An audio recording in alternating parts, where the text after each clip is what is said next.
Hello and welcome back to our Catechism Review. Today we're doing the fifth commandment. I hope everybody had a good Easter break and that we are surviving this in-home instruction. Like we mentioned before, catechism instruction is designed to take place in the home, so in a way this is good preparation for all of the confirmands and parents to be watching these reviews together. Today we're going to be on page 85 through 92 of the Catechism, and again, I encourage you to go through all of the questions specifically, look at the Bible verses. We're going to talk about just a few of the things that make this especially interesting.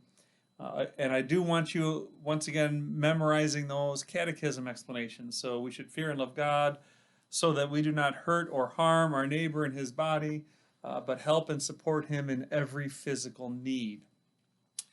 Remember that we talked about the commandments, the second table of the law, commandments 4 through 10, being all summarized by love your neighbor as yourself. So the fifth commandment basically says just that. Love your neighbor as yourself. Treat your neighbor the way you would want to be treated. And it's an interesting thing about the next series of commandments. We talked about the first three commandments being about your relationship to God.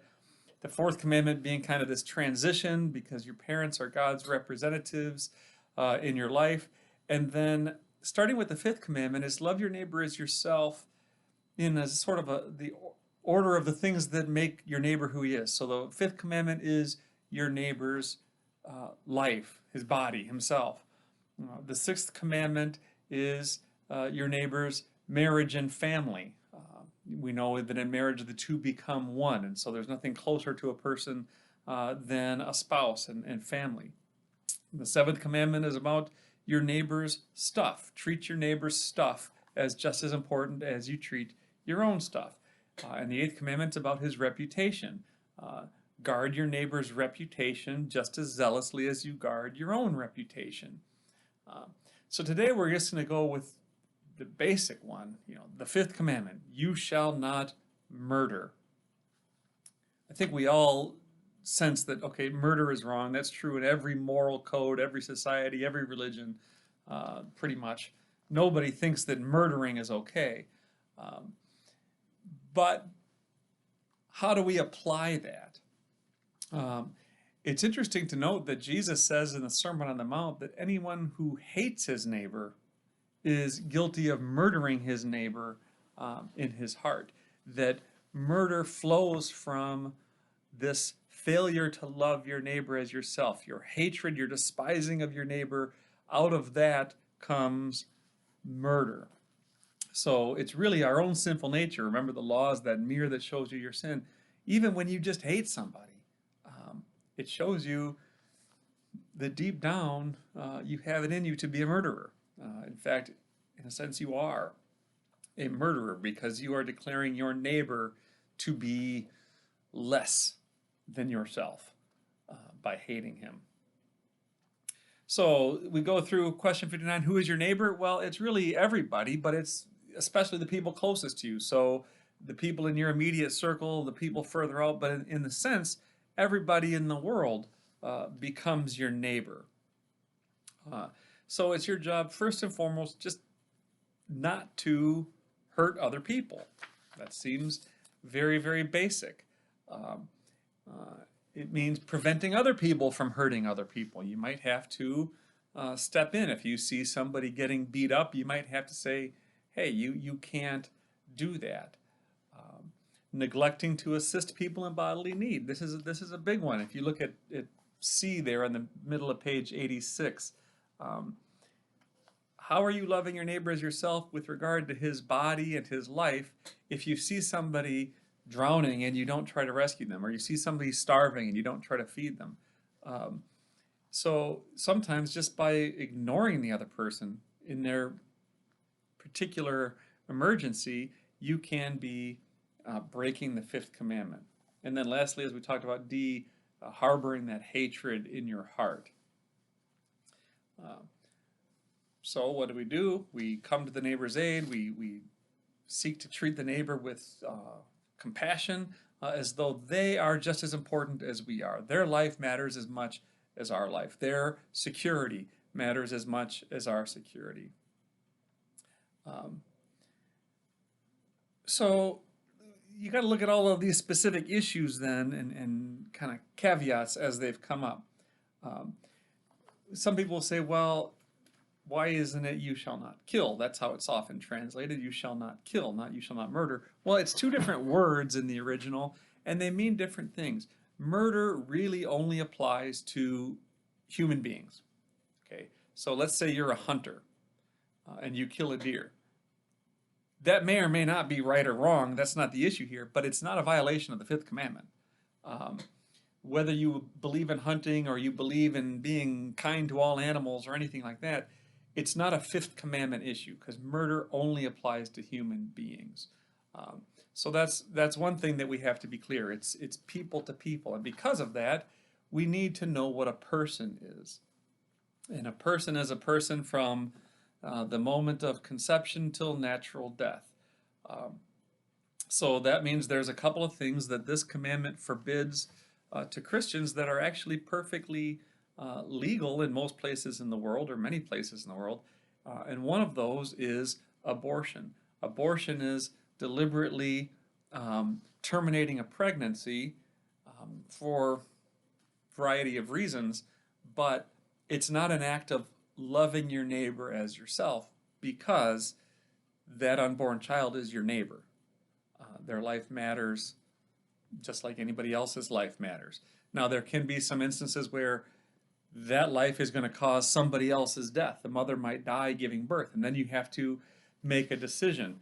But all of the laws and decisions about unborn life have to flow from the fact that that is a human being, that is your neighbor. Another thing that this commandment speaks to is kind of a strange word. It's called euthanasia. That's a word that kind of means the same thing as mercy killing. It technically means good death. And we know it as something more like physician-assisted killing, where you put somebody out of their misery. If you've ever had a dog that you had to put down, you know that's a sad thing. But that's not murder because it's a dog. If that were a person, that would be a violation of the fifth commandment. You're not allowed to kill somebody just because you feel like you can't bear for them to be alive or that they don't want to be alive. Which brings us to the last thing, which is really, this can be strange to think about, but this commandment forbids suicide. Suicide means self-murder. You can't kill yourself. And you think, well, wait a minute. How is that a violation of loving my neighbor as myself? If I kill myself, I belong to me, don't I? And the answer to that is no, you don't. These commandments all hinge on the fact that you don't belong to you, you have a judge. But you can say, well, I can see why I can't kill my neighbor, but why can't I kill myself? How can that be a violation of the commandment? And the way to look at that is that not only do you not belong to you, but that God has connected you to other people. I'll just use myself as an example because I'm not sure who all is watching this at any given time. If somebody killed me, they would have committed a crime against me. But they would have also committed a crime against my mom and dad because I'm their son, or my brothers and sister, or my wife. You've taken my children's father away from them. You've taken St. Paul's pastor away from them. So if you've killed me, you've committed a crime not just against me, but against people who loved me, depended upon me. I was a part of their life. Well, if we look at it in terms of suicide, if I kill me, that means I've still committed that same crime against my mom and dad, my wife, my children, my church, because God put us in this connection with each other. And it's not our right to take that away from other people. So three things that it's hard to prevent people from doing these things.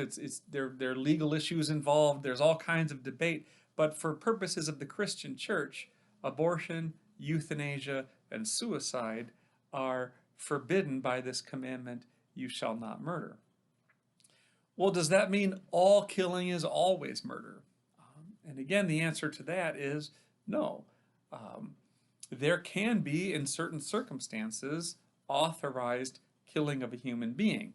Um, Typically, say, when one human being is killing all kinds of other human beings and there's no way to stop them, God instituted the secular authority, that means the government, um, and St. Paul says that the government does not bear the sword for nothing. Um, that that God established government, and this is always all the way to back on question 64 on page 92, um, in order to keep order in the world. It doesn't mean that the government is always justified in doing that, but what it's talking about would be things like warfare. I mean, soldiers sometimes kill people. That doesn't make all soldiers murderers. Violating the fifth commandment. It is a tragic thing. It is a situation that nobody would not want to find themselves in. But God does establish the government, the secular authority, with that authority, if absolutely necessary, and in some cases, to take life. That doesn't mean every war is justified. There can be an unjust war. There can be soldiers who are murdering. It doesn't mean that soldiers get to do whatever they want. It simply means that they aren't always necessarily murdering when they kill somebody. And it's the same thing with police, and it's the same thing with capital punishment. That's the death penalty, where somebody's convicted of a terrible, terrible crime and they get sentenced to death. That's not always just, that's not always right, but it's not automatically a violation of this commandment, because again, God has established that secular authority and given it the authority to do that. But if you can simply look at love your neighbor as yourself in regards to a person's body and life, and understand what a person is, who your neighbor is, from conception to natural death, and understand how we are all connected to each other, then it starts to kind of make sense that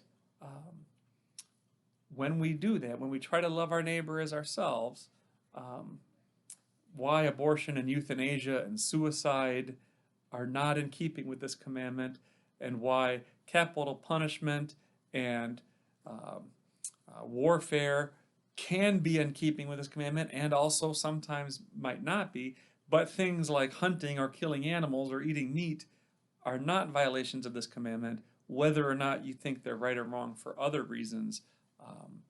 They're not fifth commandment issues. And again, remember that the purpose of this law is to show you your sin. It's not to make sure that you are able to make yourself perfect, because even to hate your neighbor shows that you've got that sinful nature in your heart. So we're not out to judge everybody else. First and foremost, we're out to judge ourselves, that God has created you and put you in the world in a network of relationships and given you this command to love your neighbor as yourself. And it's too hard. Our sinful nature won't do it. Our sinful nature will say, I'm more important than other people. It's more important that I get mine. If anyone's going to get ripped off, it's going to be the other guy, not me. That's the old sinful nature talking. And we all have that,